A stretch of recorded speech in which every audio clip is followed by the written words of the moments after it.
But there was worse to come. A highly trained and well-equipped North Korean army swarmed across the 38th parallel to attack unprepared South Korean defenders.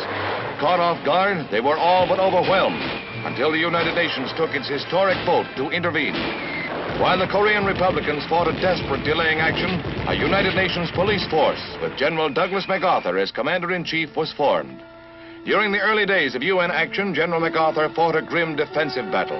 His troops outnumbered 3 and 4 to 1. Stubbornly, forces under his command clung to a shrinking beachhead in Southeast Korea, and for months the Allies fought to keep from being driven into the sea. This, a savage war of attrition, in which no quarter was given by a foe equipped with the latest Russian armament.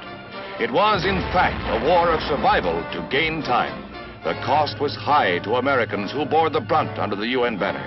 For here they faced an enemy who ruthlessly slaughtered prisoners, many with their arms bound. Scores died before red guns as they stood helpless. Yes, the cost to free men came hideously high as they bought time on the rapidly narrowing perimeter of their defense. In the first months of conflict, casualties mounted with terrifying speed. But 12 nations had rallied to the United Nations banner. High on the list was Canada, which organized a special brigade of crack troops for duty wherever they might be sent by the United Nations. Thousands left for staging areas in the United States before embarking for the Korean front. With help of this kind, plus air contingents and ground forces from other nations, the tide seemed to have turned when a brilliant strategic move was made in the amphibious landing at Incheon, port city of Seoul. Between 35 and 40,000 men were landed behind the enemy's lines in an operation executed without a hitch. Seemingly, the war had reached a turning point as the fresh troops started an encircling move of the North Koreans.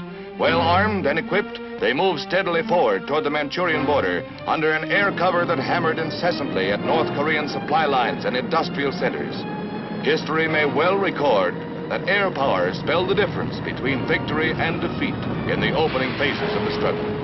Fair weather and foul, they ranged the skies round the clock, bombing and strafing.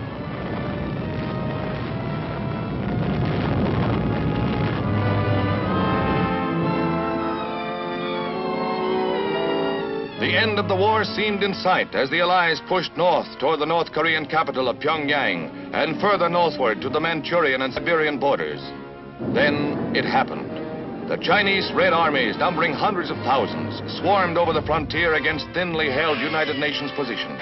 Confronted by overwhelming numbers, UN armies were forced into inevitable retreat, while men wondered whether Red China would touch off World War III. Again fighting a delaying action, UN